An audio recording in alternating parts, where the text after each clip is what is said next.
Well, I'm particularly concerned about your brand of Christianity. As a Christian myself, Christian nationalism I do not agree with at all. I think it's antithetical to the values of the early church. And I think, how do you reconcile especially white Christians in this America, marrying politics and power with their faith in this country? There's a lot there. I've never described myself as a Christian nationalist. So I'm a Christian and a nationalist, so I've never used those two. And then right there, that and nationalist, where in the scriptures does a Christian... Well, thank you. Jeremiah 29:7, demand the welfare of the nation that you are in, because your welfare is tied to your nation's welfare. Let me continue.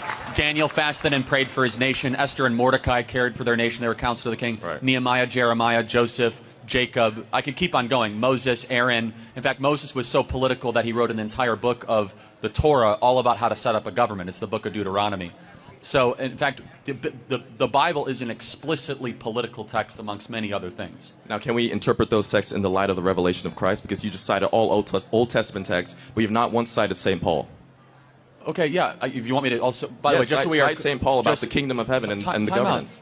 Just so we're clear, do you think that the New Testament is greater than the Old Testament? It is. It is greater because the revelation of Christ dictates how we interpret the Old Testament. So you think that all of a sudden, like Genesis 1 is not as great just because of the New Testament? The Old Testament was a type and shadow of the things to come, and now we live in the full revelation of Christ. Again, By definition, that is such lesser. A dangerous theological... That's not true. That's Christological theology. Hold on. Of course I believe in the resurrection. But to all of a sudden say that, like, in the beginning God created the heavens and the earth is, like, somehow lesser because of the revelation of the New Testament. Christ even said, I did not come to abolish the law of the prophets, I came to fulfill the law. In fact, he said all the laws of the prophet hang on the two teachings, Leviticus 19 and Deuteronomy 3 through 5. However, to use a New Testament example, as you asked, it says in 1 Timothy, pray for your leaders in authority by name that they might make righteous and great decisions. I'm going to continue. Christ our Lord said, on this rock build my what?